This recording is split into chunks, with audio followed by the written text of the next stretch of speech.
Viewers, শুভেচ্ছা নিন শ্রীমঙ্গল ভ্রমণের দ্বিতীয় পর্বের এই বিশেষ ভিডিওতে। আমি জসিম, আপনাদের ভ্রমণ সঙ্গী, এক অভিজ্ঞতার গল্প নিয়ে আবার হাজির।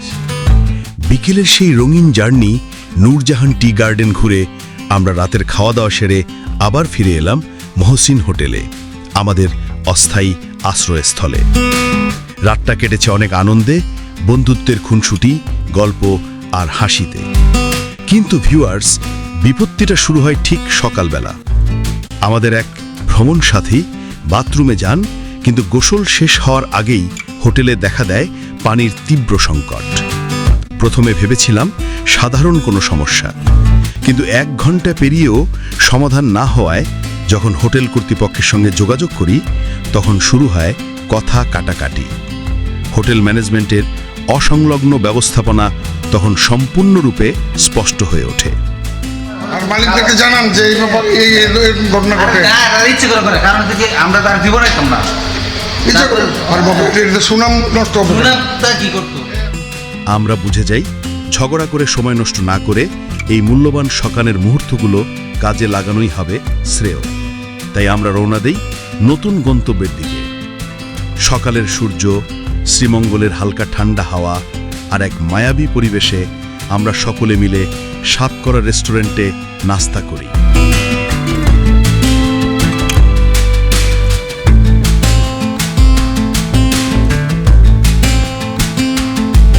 সঙ্গে ছিল শ্রীমঙ্গলের বিখ্যাত চা। নাস্তার অভিজ্ঞতা ছিল অসাধারণ। আমরা বুঝলাম সাতকরা রেস্টুরেন্টের খাবারের মান লন্ডনের চেয়ে অনেক ভালো। এরপরই আমাদের গন্তব্য শ্রীমঙ্গল রেল স্টেশন। ছোট্ট নিস্তব্ধ এক রেল স্টেশন, যেন প্রকৃতির কোলে ঘুমিয়ে থাকা এক নির্জন সৌন্দর্য। মনে মনে ভাবলাম, মোটর সাইকেলে না এলে রেলপথেই হয়তো এই ভ্রমণ করতাম। কারণ শ্রীমঙ্গলের প্রকৃতিকে সবচেয়ে কাছ থেকে ছুঁয়ে দেখার একটি অসাধারণ উপায় নাকি এই রেলযাত্রা। ভবিষ্যতের জন্য রেখে দিলাম সেই অভিজ্ঞতাটি। স্টেশনের সামনে দেখতে পেলাম ছোট ছোট লাল চাঁদের গাড়ি, পাহাড়ি পথের একমাত্র বাহন। দেখেই মন চাইল তাতে চেপে অজানার পথে হারিয়ে যেতে। তারপর আমরা এগিয়ে চললাম কমলগঞ্জ উপজেলার মাধবপুর ইউনিয়নের পাত্রখলা চা বাগানে লেক ভিউ সম্মিলিত চা বাগানের উদ্দেশ্যে।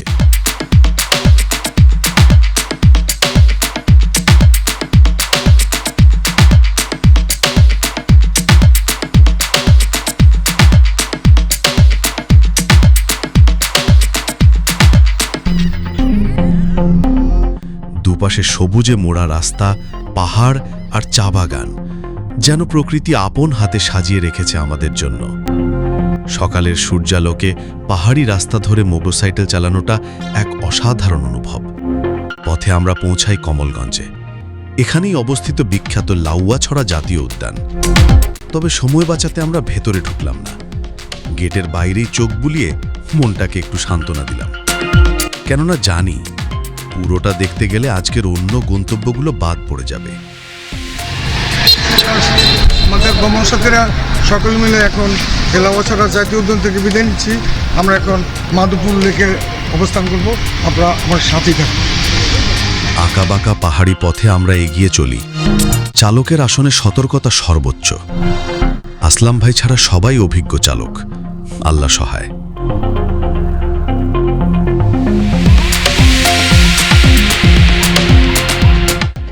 রাস্তায় চলতে চলতে দেখা পেলাম এক ছোট নদীর, ধলাই নদী। পাহাড়ের পাদদেশে বয়ে চলা এই নদী যেন নিঃশব্দে গল্প বলে চলেছে প্রকৃতির। তারপরই আমরা পৌঁছাই সেই প্রতীক্ষিত মাধবপুর চা বাগানে। ভিউয়ার্স, এখানে মাধবপুর লেকে প্রবেশ করতে হলে এখানে এই যে খালি জায়গাটা দেখছেন, এই খালি জায়গাটাতে প্রথম আসা সকালে স্টে করে তাদের যানবাহন থাকলে যানবাহন এই জায়গায় রাখে। আর এই যানবাহন সকল কিছুর দেখাশোনার দায়িত্ব উনি করে। ভাই, আপনার নামটা? নারায়ণ দাস না? দাস। আপনি যারা এখানে ভ্রমণ করতে আসে ওদের গাড়ি টাড়িগুলো দেখে রাখেন, তাই তো? আচ্ছা, থ্যাংক ইউ। ভিউয়ার্স, আমরা এখন মাধবপুর লেকে প্রবেশ করব। আমরা এখানে বাগানের সিকিউরিটি তত্ত্বাবধানে বাইকে তালা দিয়ে আমরা ঢুকে পড়ি ভেতরের দিকে, আর সেখানে যা দেখি সেটা ভাষায় বোঝানো কঠিন। প্রকৃতির অপরূপ সৌন্দর্যের লীলাভূমি মৌলভীবাজার জেলায় অবস্থিত মাধবপুর লেক দেশি বিদেশি পর্যটকদের কাছে অত্যন্ত জনপ্রিয় একটি স্থান। উঁচু পাহাড়ের উপর দাঁড়িয়ে থাকা সেই লেক যেন এক নীরব রাজকন্যা। এটি মৌলভীবাজার জেলার কমলগঞ্জ উপজেলার মাধবপুর ইউনিয়নের পাত্রখোলা চা বাগানে অবস্থিত। মৌলভীবাজার থেকে 40 কিলোমিটার ও শ্রীমঙ্গল থেকে 15 কিলোমিটার দূরে অবস্থিত এই মনোরম লেকটি সুনীল আকাশ, গাঢ় সবুজ পাহাড়, শিল্পী তুলিতে আঁকা ছবির মতো মনোরম চা বাগানের দৃশ্যে হারিয়ে যান আপন মনে। চারিদিকে সুউচ্চ পাহাড়ের মাঝখানে অবস্থিত লেকটি সত্যি অপূর্ব। লেকের ঝলমল পানি, ছায়া সুনিবিড় পরিবেশ, শাপলা শালুকের উপস্থিতি আরও মনোমুগ্ধকর করে তোলে। আস্তে আস্তে যতই সামনের দিকে এগোতে থাকবেন ততই ভালো লাগবে। মাধবপুর লেকে গিয়ে পৌঁছতেই সবুজ পাতার গন্ধ যে কারো মনকে চাঙ্গা করে তুলবে। চারিদিকে সবুজ পাহাড়, পাশাপাশি উঁচু উঁচু টিলা, সমতল চা বাগানে গাছের সারি। হয়তো এরই মাঝে একঝাঁক পাখি অতিথিদের আমন্ত্রণ জানাবে তাদের সুরের মূর্ছনা দিয়ে। মাধবপুর লেক যেন প্রকৃতির নিজ হাতে অঙ্কিত মায়াবী নৈসর্গিক দৃশ্য। সুনীল আকাশ আর গাঢ় সবুজ পাহাড়, শিল্পীর তুলিতে আঁকা ছবির মতো মনোরম চা বাগানের এই দৃশ্য আকর্ষণ করে নিয়ে যাবে ভিন্ন জগতে। শত শত বিনোদনপ্রিয় পর্যটকদের পদভারে পুরো বছরই মুখরিত থাকে লেক। ভিউয়ার্স, আমরা অবাক হয়ে যাই। বাগানে ঢুকতেই দেখতে পাই শ্রমিকরা চা পাতা তুলছেন। তাদের একজনের সাথে কথা বলে জানি সারাদিন কষ্টের বিনিময়ে তারা পায় মাত্র 170 টাকা। এই গল্প হৃদয় স্পর্শ করে। আচ্ছা দিদি, আপনার কি নাম? আপনার? আমার নাম রিনা। ও, এই চা বাগানে কত বছর যাবত কাজ করেন? অনেক, আমার বাপ দাদা কাজ করে। তাই? মানে আপনার বাপ দাদা আমল থেকে বংশগত হবে? আচ্ছা, আপনার এই যে সারাদিন এই চা বাগানে কাজ করে, রোদ বৃষ্টিতে কাজ করে আপনারা প্রতিদিন কত টাকা পান? প্রতিদিন আমরা 23 কেজি তুললে 170 টাকা। মানে ডেইলি 23 কেজির মতো উঠান? 23 কেজি উঠা লাগবে। 23 কেজি উঠানো লাগবে? হ্যাঁ। মানে একেবারে ফিক্সড 23 কেজি উঠানো লাগবে। তারপরে কত পান? 170 টাকা। 170 টাকা। যদি কম উঠান তো কম পাইবেন টাকা। ওই সিস্টেমে না? হ্যাঁ। অনেক সময় কম উঠান, হ্যাঁ। আর যদি 23 কেজি থেকে বেশি উঠান, বেশি উঠালে বেশি বেশি দিব। পাওয়া যায়। কর্তৃপক্ষের কাছ থেকে কি আপনাদের কোনো এক্সট্রা আলাদা কোনো সুযোগ সুবিধা আসে? বাৎসরিক কোনো সুযোগ সুবিধা না না দেয়? না না, কোনো আমরা কাজ করি, টাকা পাইবো, আর সপ্তাহে 3 কেজি রেশন। তাই না? ও আচ্ছা আচ্ছা। আমাদের চাহিদা কি, আমরা 300 টাকার আন্দোলন করছিলাম, 200 টাকা না দিয়ে মাত্র 50 টাকা বাড়াইলো। তো এই ওদের যে সন্তানাদি, ওদের জন্য লেখাপড়া বা কোনো সুযোগ সুবিধা? প্রাইমারি স্কুল বন্ধু, প্রাইমারি সরকার, কিন্তু এমনিতে আর কোনো সুযোগ সুবিধা আপনাদের কর্তৃপক্ষে? তো ব্রিটিশরাই না কি বইলা গেল স্যার আচ্ছা আচ্ছা। এই কোম্পানিকে, যে এদেরকে যদি ভালো স্কুল দাও, ভালো কলেজ দাও, তাহলে এদের বাচ্চা কাচ্চা লেখাপড়া করে বড় লোক হইয়া শহরে মুখ করবে, তোমার গার্ডেনে কাজ করবে না। তাই? ও আচ্ছা আচ্ছা। এটাই এরাকে প্রাইমারি স্কুল দাও, যাতে 5 পর্যন্ত পড়া বাগানেই থাকবে, তোমার বাগানে কাজ করবে। তাই? আচ্ছা আচ্ছা আচ্ছা আচ্ছা আচ্ছা। এই বিষয়টা আসলে আপনাদের বংশ পরম্পরা এই কথাটাই আপনারা মনে রাখছেন, হ্যাঁ। মানে যে এটাই যার জন্য এরকম হচ্ছে, প্লাস এই জন্য আপনাদের বংশের, আপনাদের ভবিষ্যৎ উন্নতিটা এখানে স্তীমিত হয়ে রয়েছে, আটকে রয়েছে। হ্যাঁ। ভিউয়ার্স, আমরা এখন এই মাধবপুর লেকের সম্মিলিত যে চা বাগান আছে, এটার পাহাড়ের মতো উঁচু, সেই পাহাড়ে উঠতেছি। ভিউয়ার্স, এই পাহাড়ের উপরে উঠে একটা ভিউ আপনাদেরকে দেখাইতে চেষ্টা করব। এই ভিউটা আমি আপনাদের দেখাবো। আমি একটা পাহাড়ের উপরে উঠেছি, প্লাস আর কিছু কিছু পাহাড় আমি আপনাদেরকে দেখাইতে চেষ্টা করবো। আমার সঙ্গে এটা কি ত্রিপুরা পাহাড়? ওইটা? ও আচ্ছা আচ্ছা। দূরে দেখা যায় ভারতের ত্রিপুরা রাজ্যের পাহাড়ের প্রাকৃতিক সৌন্দর্য।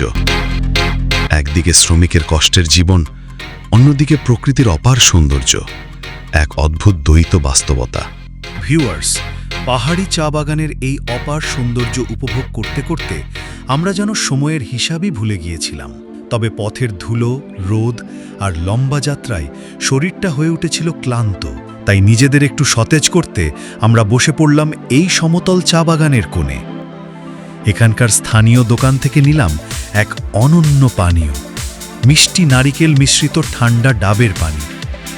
জানেন তো, এই ডাব কিন্তু আমরা আগেই কিনে দোকানির ফ্রিজে রেখে গিয়েছিলাম, যেন এই মুহূর্তে পান করে স্বাদটা আরও দ্বিগুণ হয়।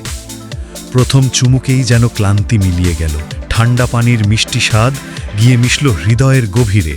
এই সতেজতার সঙ্গেই আমরা রওনা হলাম পরবর্তী গন্তব্য, মৌলভীবাজারের মাথিউরা চা বাগান, যেখানে অপেক্ষা করছে আমাদের আরও নতুন অভিজ্ঞতা। কমলগঞ্জ উপজেলার মাধবপুর লেক থেকে আমরা এখন যাত্রা শেষে বিদায় নিচ্ছি। আমাদের এখানকার ভ্রমণ এখন শেষ। আমরা চলে যাব পরবর্তী গন্তব্য মৌলভীবাজার।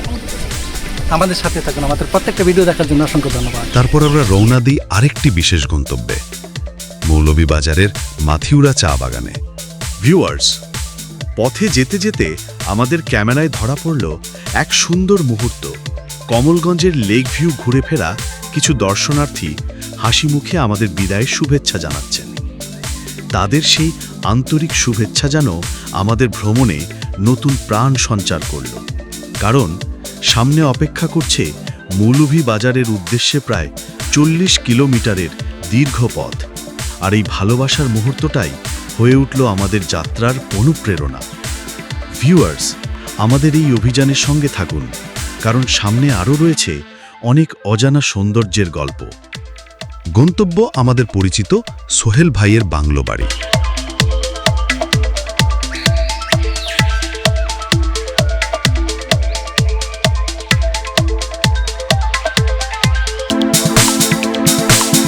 বিসমিল্লাহির রহমানির রহিম। আসলে মৌলভীবাজার জেলার কুলাউড়া উপজেলার মাতৃগুড়া চা বাগানে আমরা এসেছি। আর এই চা বাগানের ম্যানেজারের যে বাংলো, বাংলোতে আমরা অবস্থান করছি দর্শক। আর এই বাংলোতে আমরা একটু রেস্ট নিব, প্লাস এই চা বাগানের সকল প্রকার প্রাকৃতিক সৌন্দর্য বলেন, কৃত্রিম সৌন্দর্য বলেন, সকল কিছু একটা চা বাগান গঠনমূলকভাবে কতটুকু সুন্দর হইতে পারে সেটা আমরা আপনাদেরকে বুঝিয়ে দেব আজকে।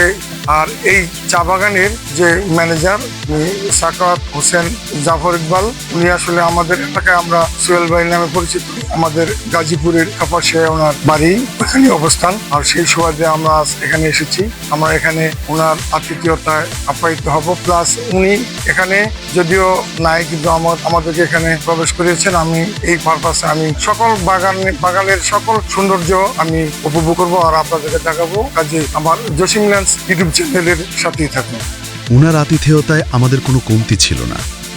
বাড়ির চারপাশে মনোরম পরিবেশ, দূরে পাহাড়, যেন চিত্র করে তুলিতে আকাশ স্বপ্নপুরী।